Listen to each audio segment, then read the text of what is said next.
In the previous episode we add the solar panels, Tord arrives and we ride off the hurricane in Messina. Also started our sail out of Greek waters and began the long journey towards the winter sailing in Caribbean. What a beautiful shirt! You have only one life. Yes. Sail it wisely. Fabio decided to join me on the Atlantic crossing and will step on board in Cartagena, Spain.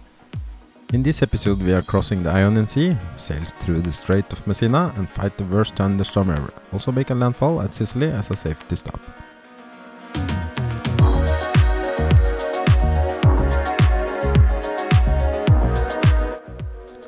It's unbelievable that only a few days ago a hurricane was here.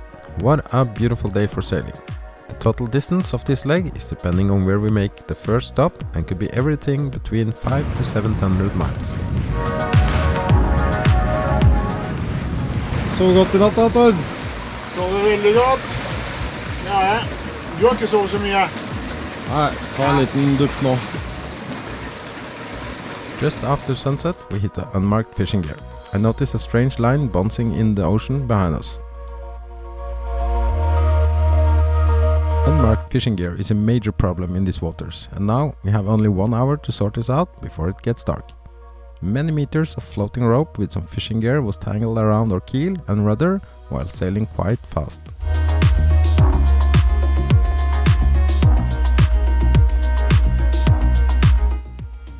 Super happy that we managed to take all the ropes away from the keel and the rudder and could continue our sailing. However, it was not a good feeling sailing fast in total darkness, knowing that there is a lot more out there.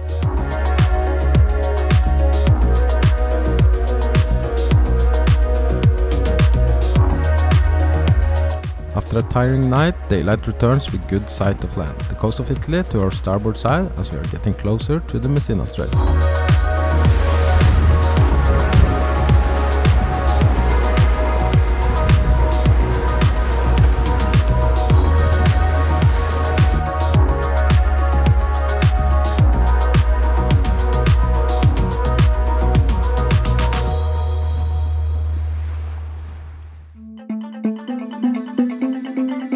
My friend Tord is pretty good in the galley, making us a very tasty dinner to enjoy while sailing slow in calm seas through the Strait of Messina.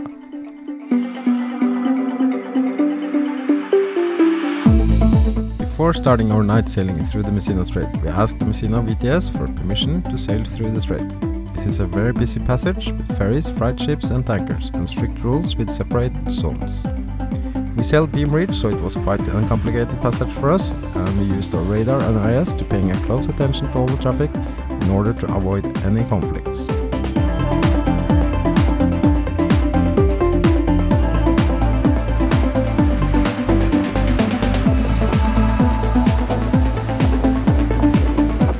During the sunrise we were safely out of the Messina Strait, and now sailing into the Tyrrhenian Sea. This sea has one of the most beautiful islands on this side of the Med, but also famous among sailors for its crazy waves and unpredictable weather when sailing late season.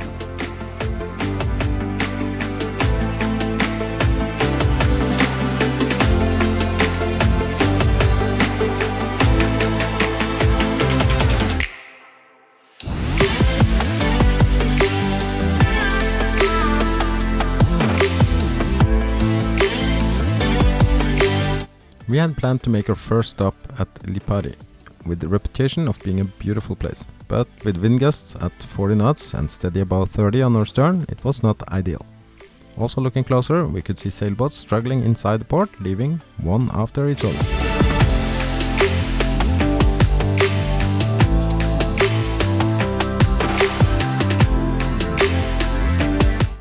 Not feeling 100% sure our propeller was free of ropes and fishing gear. We felt uncomfortable not to have inspected this before any attempt of entering a port in these conditions. So we decided to look for a protected place we could jump in the water for an inspection.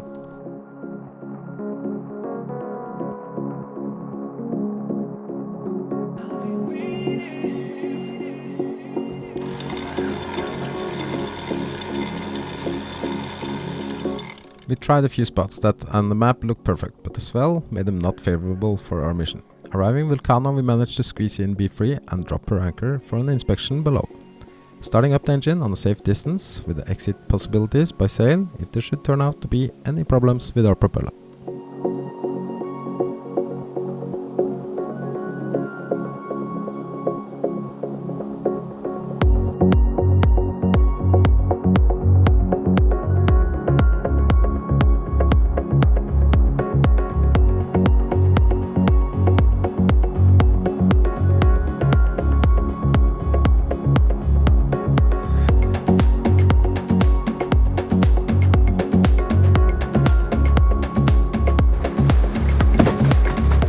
jumped into this beautiful blue water.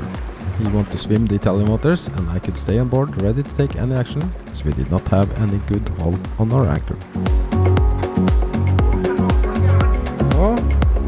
Jeg er ikke vant til å vaske. Men det var ikke vært nede til dekka. Ah, ja. Det er helt fjernt. After Tord removed what's left on our propeller, he took the dinghy to check out this cave while I stayed on board. We were hoping to spend the night here for some rest, but it was really not a good spot and not a good hold for our anchor.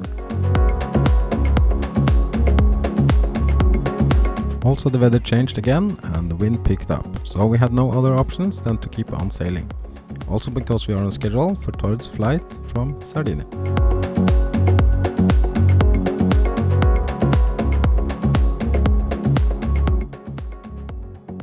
Tight schedule and sailing is never a good combination.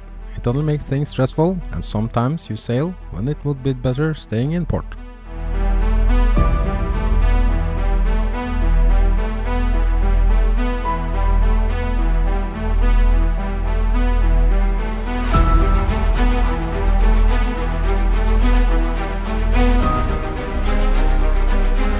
Once again, the weather prediction turned out to be terribly wrong. Looking at the clouds and increasing wind, we realized it was going to be a long sail towards Sardinia. So we start to look for alternatives.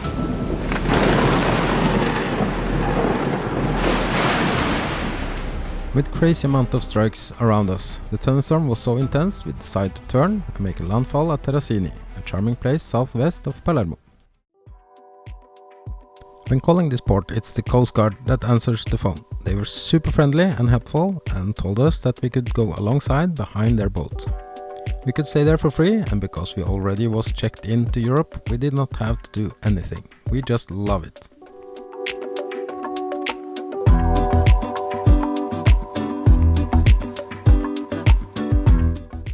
Terracina is located 30 kilometers west of Palermo, between Palermo and Trapani, and provided us with a good protection for the night. Most of the population works mainly with fishing, and in the summertime, as the population triples, tourism.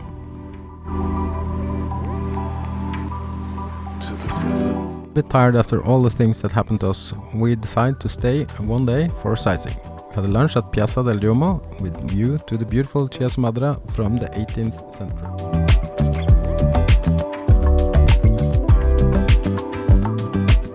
And just out of nowhere, this beautiful butterfly landed on my hand. Looks like an eastern tiger swallowtail, but I'm not sure, but it was super cool.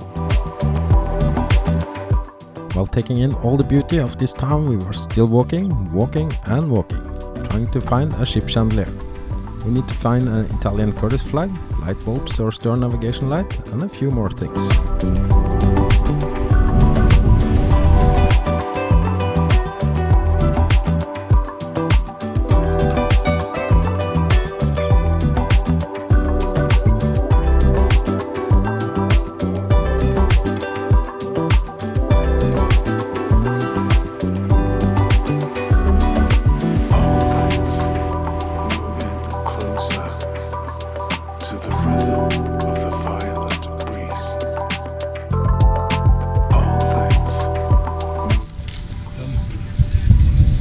Ikke den vi skulle ha, men nødløsning. Og italiensk gjesteflagg, det må vi ha selvfølgelig. Da er vi good to go. God morgen, Tord. Hvordan vil det seg? Ja, det er... Ligger vi på mot Sardinia? Ja, det er helt fantastisk. Etter den natta vi har hatt, så er jo dette bare... Solskinnseiling er jo... Dette er fullwater cruising.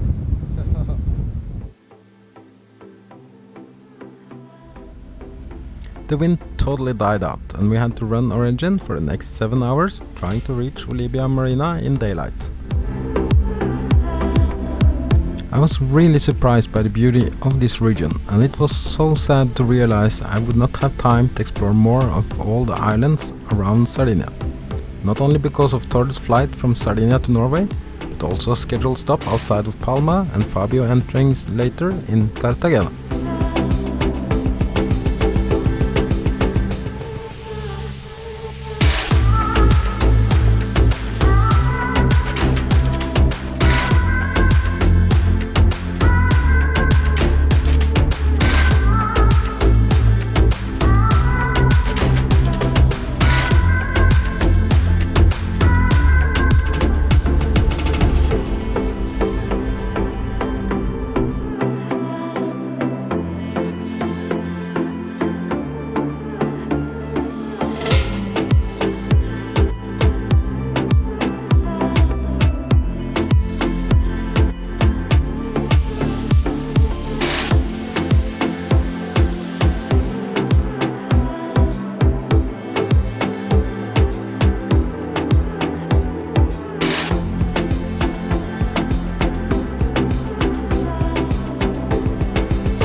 Then it was time to say goodbye and see you later, Tord. It was a pleasure to have you on board, and what a journey we had together. Takk for nå. Takk for nå. Det var Lykke til videre. Ja, Fair winds, som vi må si. ja, kjempehyggelig.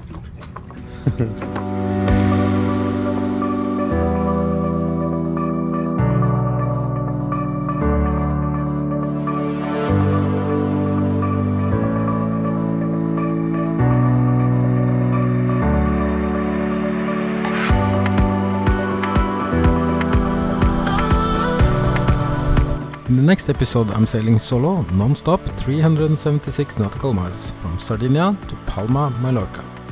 Family is visiting me and we are checking out the famous party town, Magaluf.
Singing my